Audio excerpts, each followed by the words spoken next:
Voilà pour le coup de pouce aux ménages du plan de relance, mais ce plan va profiter avant tout à l'industrie et aux grandes entreprises. Selon un rapport de l'Institut des politiques publiques, il ne va pas bénéficier aux restaurateurs, aux coiffeurs victimes de la crise.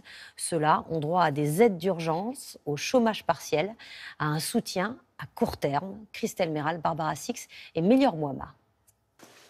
Quels sont les salariés dont le revenu a le plus diminué à cause du chômage partiel? En novembre, le bulletin de paie de ce coiffeur affichera grise mine, car il est à nouveau en activité partielle. En avril, lors du premier confinement, son salaire avait chuté à 1 318 € contre 1 764 € avant la crise, soit 446 € de moins. L'État prend en charge 84% de son salaire, mais son employeur ne compense pas la différence. Elle peut pas combler les 16%, c'est pas possible. Comment vous voulez? Le salon n'est pas ouvert, il n'y a pas de clientes, il n'y a aucun moyen de pouvoir combler le salaire. Pendant le confinement, ce coiffeur donne aussi moins de formation pour adultes, résultat, moins 700 € par mois. Les vacances d'hiver, j'y réfléchis même pas, quoi. Je me dis pas, tiens, est-ce que je vais partir? C'est vraiment pas... C'est pas possible. Bah non.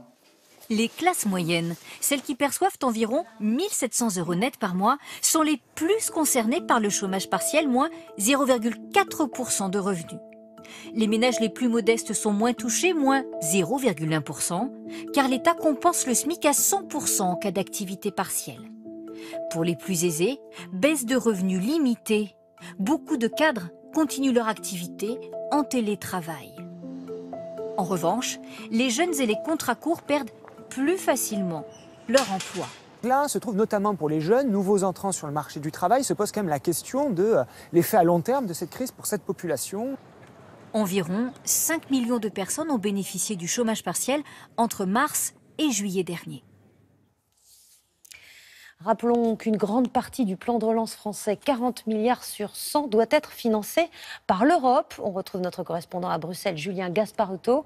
Bonsoir Julien. Le problème, c'est que l'Europe ne parvient toujours pas à faire adopter son propre plan de relance, bloqué par les vétos polonais et hongrois.